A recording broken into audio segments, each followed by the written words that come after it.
There is a single word, just one word, that is single-handedly destroying 90% of your portraits. It's a word we all say out of habit. It feels like a reflex, but in reality, using this word is an act of psychological sabotage against the person standing in front of your lens. That word is smile. If you ever wondered why your photos look fake, rigid, or just awkward, this word is the culprit.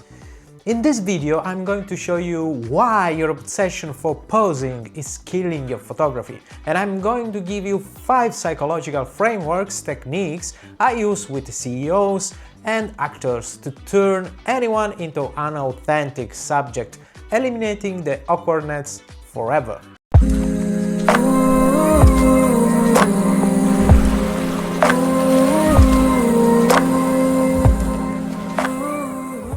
What's up guys, I'm Emanuele Nasonte. I'm an Italian professional portrait photographer based in Warsaw, Poland, where I run my own studio, so sorry for my English or my accent. Every week I share practical advice and behind the scenes looks at the psychology of photography. If you want to level up your work, hit that subscribe button. Let's get straight into the point. I want you to notice something.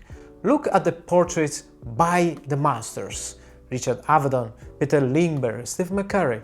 The subject never looked like they were placed there by a photographer. They look alive, they look caught in the middle of a thought. There is a soul coming out of their eyes.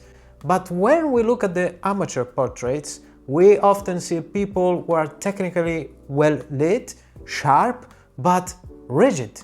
They have the tight smile, the deer in the headlights eyes, the posture of someone holding their breath, waiting for the click. Why is there such a massive gap between us and the masters? It's because we treat portrait photography as an exercise in geometry instead of an exercise in psychology. We have to start with an uncomfortable truth that no lighting tutorial will tell you.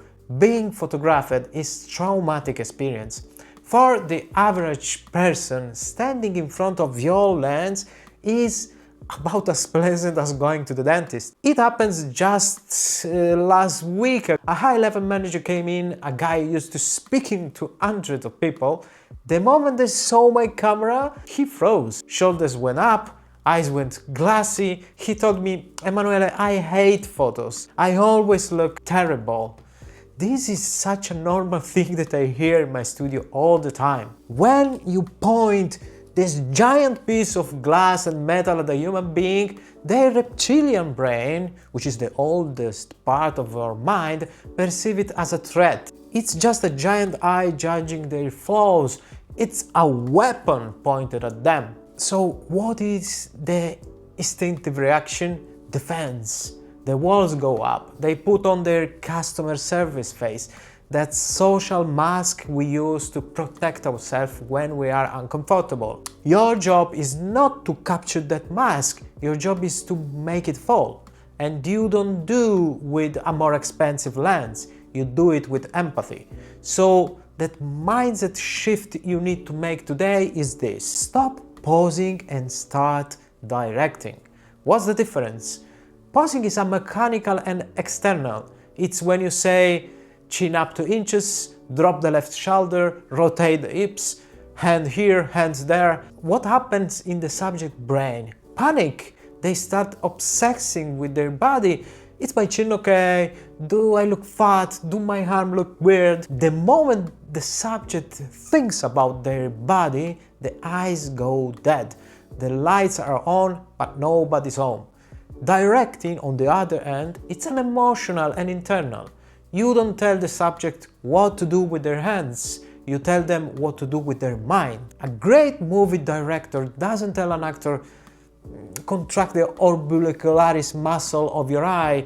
He says, imagine you just saw a person you loved and haven't seen in 10 years. The body reacts automatically, the smile becomes real, the posture opens up. Here are 5 practical tools 5 mind games that I use in my studio every day to get results even with the most difficult clients.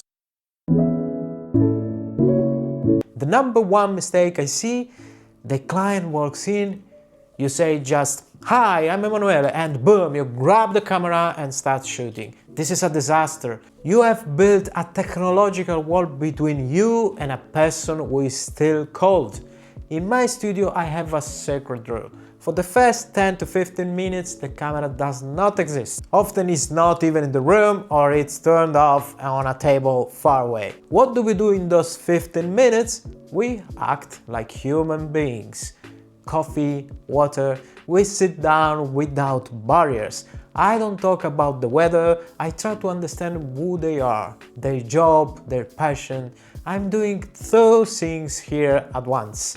I'm lowering their cortisol level, I'm making them feel like they are in a safe space, not a medical lab.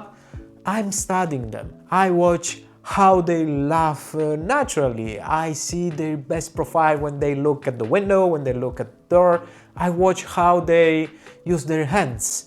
I'm doing the photo shoot in my head before I even take a picture. Only when I see their shoulders drop and the voice become deeper, only then do I say, okay, let's take some photos. Many photographers stand there, rigid, hiding behind the camera, shouting comments, "Relax, lean on the wall, be loose." It's a contradiction. You cannot order someone to relax if you look like a coiled spring. Humans have mirror neurons. We subconsciously imitate the person in front of us. If you are tense, they will be tense. You must use your own body as a directing tool. If you want them to lean casually against the table, don't explain it. You lean against the table while talking to them. Cross your legs, relax your shoulder, magically they will copy you. Be the mirror of the pose you want. It bypasses the rational brain entirely. This is a purely aesthetic, but it solves the one insecurity of all clients, the double chin and the weak jawline. When we are relaxed, the skin under the chin gets loose.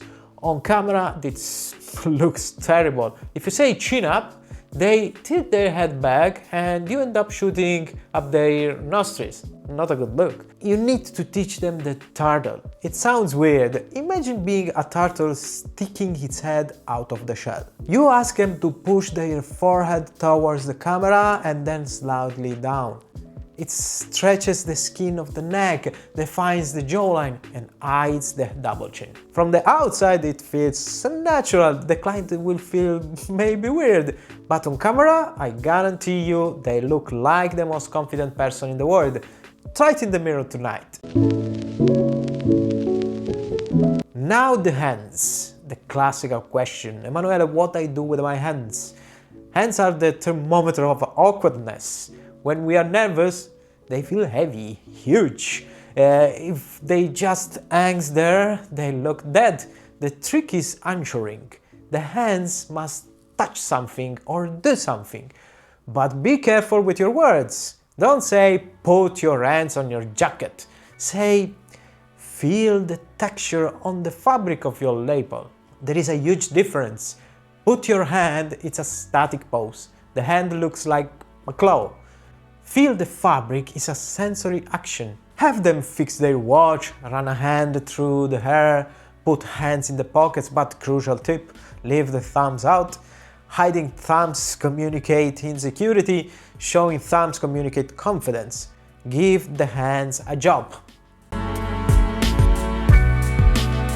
And finally, the face. Why should you never say smile or cheese? Because it's really terrible. Because a commanded smile activates the mouth muscle but not the eyes muscle. The result is the panic smile. A happy mouth with a terrified eyes. Humans are programmed to spot a fake smile from a mile away. So how do we get a real one? Reverse psychology. This is one of my favorite techniques. I frame the shot, I look at them very seriously and I say, okay, listen to me. I want a very serious, intense cover magazine portrait. Look straight into the lens, stone face, do not smile. Whatever happens, do not dare to smile. What happens? 99% of the time, the moment I say don't laugh, the pressure becomes ridiculous. They try to hold it in, they bite their lips, and their eyes start to sparkle. They start to squinch. That is a real smile. It's an emotional reaction, not a pose. And in that moment, why they are trying not to laugh and eventually explode into laughter, that is when I shoot the sequence. Remember, portrait photography is 20% optics and 80% psychology. You can have the best light in the world, the most expensive camera, but if the person in front of you feels judged, the photo fails. It will just be a sharp image of an unhappy person. Your task is not to press a button, your task is to create a safe space, direct the energy and allow the person to be themselves. Learn to direct the mind, not the body. And I promise you will never ever have to say smile again. I hope these 5 tools help you in your next session. If this psychological approach to photography interests you, please hit the like button, it helps the channel grow. And tell me in the comments, what is the hardest part of photographing shy people for you? The hands, the eyes, let's talk about it. I'll see you in the next video. Ciao!